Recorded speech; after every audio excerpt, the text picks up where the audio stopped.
Hey guys, it's Kyle over at North Bay Mitsubishi again. I haven't put up a video on YouTube for a while, so I figured it's time to put something new up. Now, I say new, but you've already seen a video of the PHEV that we got back in February, I believe it was. So now we have more on ground. I've sold a couple of them. We have a little bit more information about them, but the reason why we wanted to choose this one, you'll notice it's wet. I just gave it a quick wash because I want to make sure that you guys can actually see this. So the PHEV has a new color, which right now it looks black. It's actually a ruby black pearl. So if we get close up to it, I'm trying to see if you can see it in the sun. But there's it's kind of like a little speck of like a cherry, dark burgundy kind of thing that gives it a nice little cherry kind of look to the black. It looks fantastic. I don't think my video is going to do it justice, but and then this is also the SE Touring package. So this is one step up from your base model. So you have the SE Touring, and the GT available. So this is your middle of the line. So I'm going to go through what you're going to get with the Touring package. I'm also going to show you the inside of the car, which is another little surprise. But yeah, so first we're going to start off with what comes standard with it. You get these beautiful two-tone 18-inch alloy wheels. Those come standard across the whole lineup. You also get LED running lights underneath your headlamps. Those are standard. Your fog lamps are standard. Your tinted back windows are standard. The whole design on the outside of the car is pretty much the same across all the different trim levels. When you get into the Touring package, you also get a couple different options for the inside of the car, but yeah, the outside looks roughly about the same. So what I'm going to do is I'm going to unlock the car, and I'm going to show you a little surprise on the inside. So when you go up to a Touring package, your base SE model has that kind of cloth and leather trim seats, so leather trim around the side, and actually it's more like a suede insert into your center of your seat. So when you go up to the Touring package, let's unlock my door here.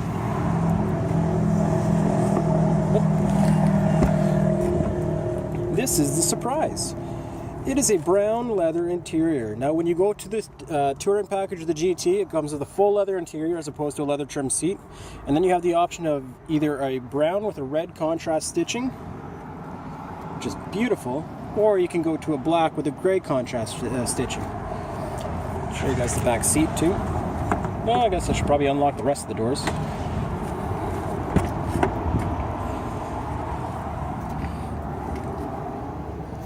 So these are absolutely gorgeous seats and super comfortable.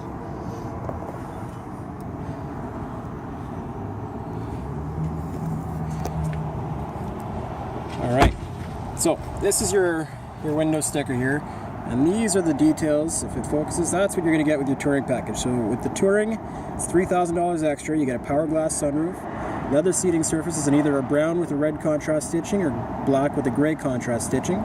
You also get a power front passenger seat that is also 8-way adjustable, so up and down, forward and backward, tilting and reclining. And then you have an auto-dimming rearview mirror with HomeLink, so if you have garage door openers, you can program it right to your mirror instead of having a separate remote. Heated steering wheel, LED headlamps, and LED fog lamps, which makes the car look super nice at night. Now I'm going to go through a couple of the things inside the car, and I'm also going to turn on the air conditioning because it's kind of hot today, which is a nice relief because like all of April up until like maybe 3 days ago, like we're into May 4th right now, or 5th, we're the 5th right now, but up to about 4 or 5 days ago, it was snowing. So it's nice to be able to say, I have to put the air conditioner on to be able to stay kind of sane because it's nice and hot in here. But something that always really surprises me, and I always love doing this, but you start it up, you see that little ready light? That means I can drive the thing, and I cannot hear a thing other than my small fans going right now to keep me alive in here. So, like I mentioned, I had sold a couple of these things, so I actually have some information on real-world numbers on what kind of range to expect, how much it's going to cost to charge, to fill up, and all that stuff. So I sold one and delivered it about 3 weeks ago, and that gentleman has a YouTube channel as well, and he's tracking all of his stuff. And so far he's put close to about 1,000 kilometers on it. I think he actually just went over the 1,000 kilometer mark. Still had a quarter tank of gas that he's never actually filled up. So it was just a quarter tank left from when he took the car home that day. And we gave him a full tank of gas with it. So he's used 3/4 of a tank of gas in 1,000 kilometers, and his electric cost to charge for that whole thing was about $13. So he ended up filling up just because he was going on a trip. So his total running cost for his 3 weeks or 1,000 kilometers of use was I don't know, $50, something like that. So I mean, that's fantastic. I want one of these things. I bought my Outlander too soon. I should have waited. But so I'm gonna explain a little bit about what kind of driving modes are available in this, what they do. So I'm gonna turn that up. It's still too hot in here. That's nice. So I'm going to explain a little bit about the driving modes, go through the touchscreen a little bit more, and then maybe wrap it up. Or maybe I'll make a series of videos too. I want to make some how-to videos because a lot of people get very not scared with this thing, but they just get very confused and overwhelmed when they get in. And I always, when I send people out on test drives in this, what I do is I will go with them. I will drive first. I will sit in the driver's seat, explain some stuff before we head out. I just drive around the block just to show them the energy flow that you just saw on the touchscreen there. Explain how the regenerative braking works and give them a little show, like a demo of that. And just kind of talk a little bit about how the system in this car works and how it's so efficient. And then when I get back to the dealership, I ask them if they're comfortable. They say yeah, and I send them on their way, and they can experience it themselves. But I basically tell people, don't worry about doing all the extra stuff that I was doing with the regenerative braking and looking at the screen and so forth. I put the screen back on this main screen, or I throw some music on for them. And I say, just drive it like a regular car, because this car is just that. It's a regular car. You get in, you start it up, put it in drive, and you go. The car will choose when to go in electric mode, when to turn the gas engine on and stuff. And it's not as confusing as a lot of people seem to think they are. Yes, there's a lot of stuff to it. Yes, there's a lot of stuff you can do to force it into different modes. But that's not stuff that you have to do. That's stuff that if you wanted to extend your range and you wanted to get a little bit more out of it, then you can certainly do that stuff. But basically, it is just a car to start, drive, and be very, very eco-friendly, fuel efficient. And that's what this thing is for. And it usually puts a lot of people at ease, and they come back and they absolutely fall in love with the thing. Because if they are trying to do the regenerative braking and stuff, which they can do if they want, but if they focus on that, they're not going to enjoy the ride. They're going to be focused on the regenerative braking as opposed to how the ride feels and how it sounds and how it handles.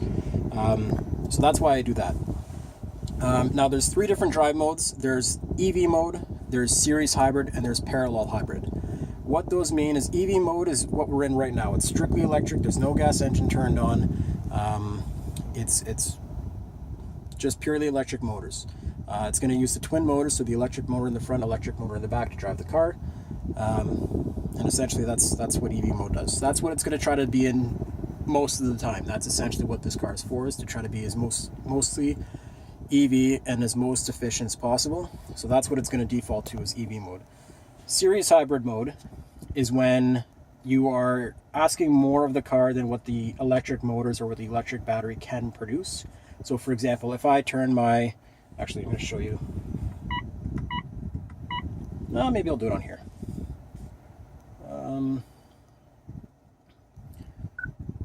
So I'm going to go to my energy flow. I'll have both. So if I turn my air conditioner all the way up, sorry, it's going to get a little bit loud. Oh, maybe I won't do it. But you're probably going to see my cruising range go down quite a bit soon. Well, that was a terrible demo.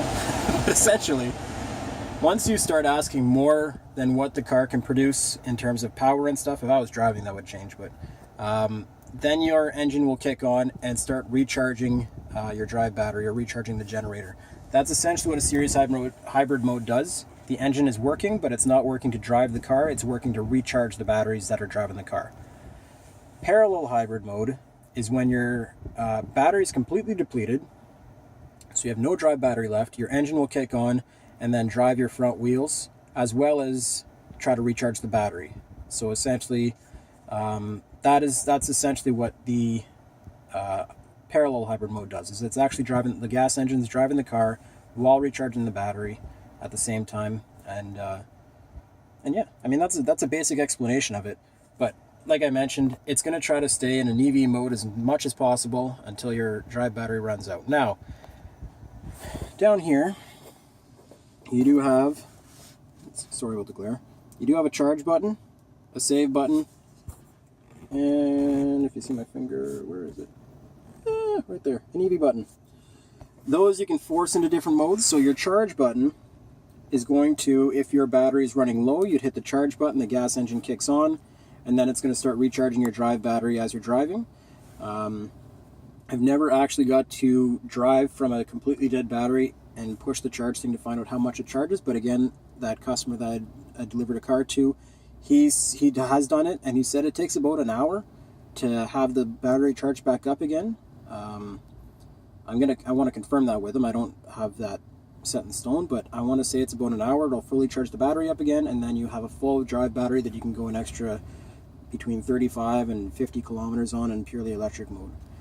The save button is, say you're driving in from out of town, you have a 20-minute commute on the highway, and then you're going to be in town, so your 20 minutes on the highway, you'd hit the save button, gas engine will kick on, and what it'll do is it'll maintain that charge of battery, and once you get into town, you can turn that save mode off. It'll kick back into electric mode, so when you're driving around town, where a gas engine would not be as efficient, that's where your electric mode will kick in, and you'll be able to do all your in-town driving on purely electric and not have to worry about wasting any gas.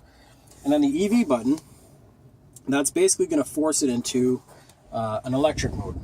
So, like I mentioned, the car will decide when to go in electric, when to go in a hybrid mode, and so forth. That EV button will kind of force it to say, no, I want to stay strictly electric as much as possible. If you have to kick in, try not to unless it's actually going to hurt the car. So it's basically prioritizing your electric vehicle mode instead of having the car choose for you.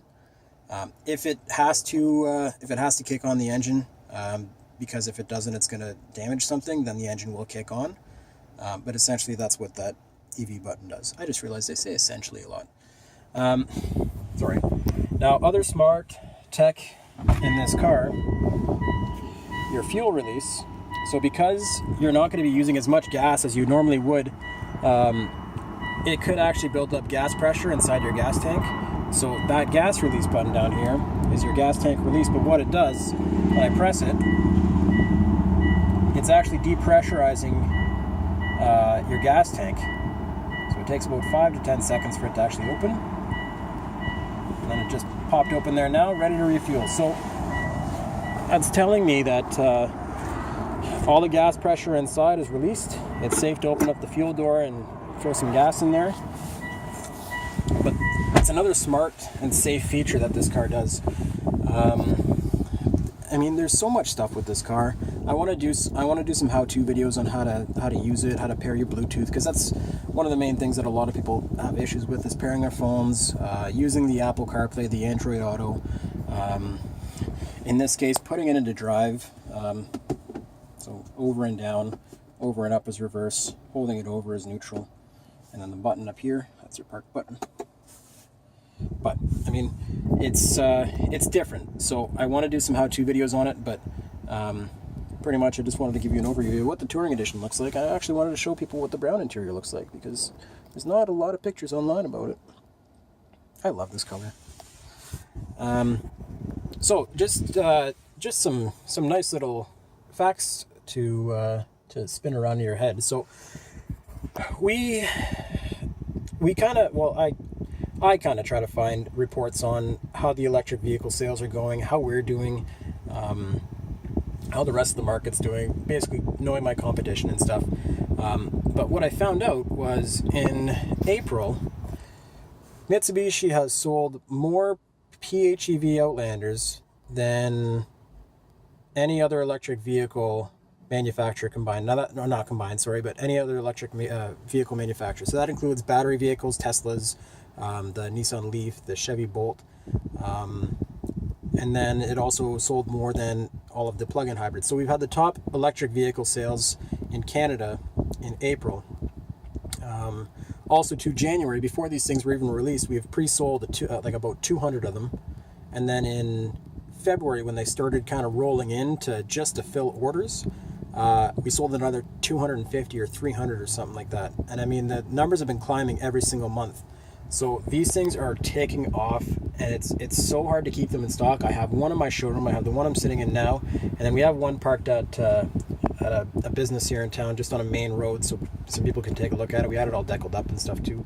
But that's all I have on my lot right now. I mean, I have a bunch more coming in, but these things are selling faster than we can actually get them in. So we've been sourcing a lot from other dealers and stuff. Other dealers have been sourcing a lot from us. But I mean, the supply is starting to come a lot faster now. We are starting to order a lot more. We are getting a lot more in on trucks. So the supply is definitely keeping up with the demand, which is a really good thing. And I mean, people don't mind waiting a few weeks for a car. I mean, if I have to order something online and I have to wait a week for it, I mean, this is a $50,000 vehicle. I'd rather wait a few weeks and get the right one the one that I want. But so I'm going to drive this thing back over to my parking spot. And while I'm doing that, let's look at our energy flow monitor. So quiet. Nope, not wearing my seatbelt. And take my foot off the gas. Got my regenerative braking going. Throwing some more charge in my battery so I can extend my electric range to drive myself all the way across the parking lot there.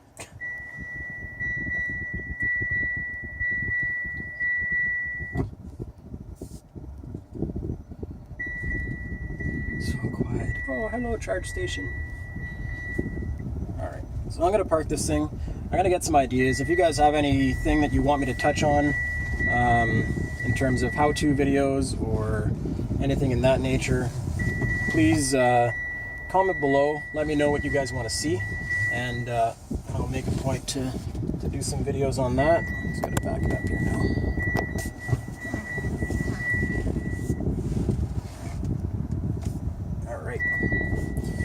Park, and I'm going to sign off now. Alright, hope you enjoyed the video. Let me know in the comments below if you guys want to see any how-to videos or anything else that you guys want me to touch on. I'm going to be making a video on the new Eclipse Cross that just came in as well. I've been kind of slacking on the YouTube a little bit, but I've been selling cars, so I'm not gonna apologize for that. I'm sorry. Anyway, have a good one. Thank you.